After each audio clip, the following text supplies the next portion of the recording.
Kamuts ulo mga idol ko. Tara, let's review natin yung video na to. Ang ganda kasi. Medyo mabilis lang yung video pero okay lang yan. Ang tawag dito ay mural art. Yan, napakalaking mural nito, isang building. Yung pinipaint niya at nilalagyan ng design. Panoorin na lang natin to, guys. Ang nice, no? Imagine na isang buong building yan. Pipinturahan niya, ipipaint niya. Lalagyan niya ng painting. Lalagyan niya ng mural art. Ilang days niya yan kaya ginawa? Palagi ko mga nasa 3 days or more than 3 days yan bago niya natapos. Ang laki kasi ng building. Di ba?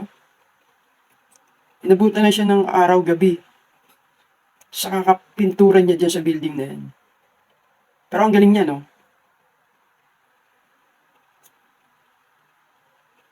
Ito hindi nakakasawang panoorin eh. Pag nakita nyo na mabagal yung video na to, nakakaaliw siya panoorin. Pinabilis ko lang ng onte para hindi masyado mahaba.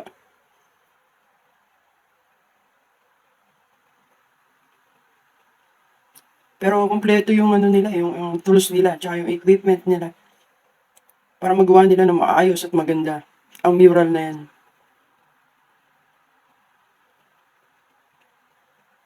Ayan, kung mayaman lang ako, kung may pera lang ako, lalagyan ko ng mural na ganyan ng bahay ko.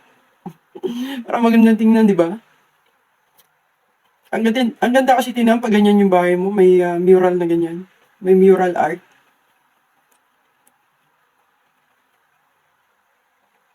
Kaso lang, wala naman akong sapat na pera, pambayad. Para palagyan ng ganyan ng bahay ko. Siguro papaayos ko na lang ng bahay ko kaysa ipa-mural ko to. Medyo pagyaman ko siguro yun. Ganda na ang bahay ko. Pero dahil pangit lang ang bahay ko, so hindi pwede yan. Pag nalang gumanda na ang bahay ko. Ang ganda, no? Ang ganda ng finished product. Ang ganda ng finished art niya. Floral.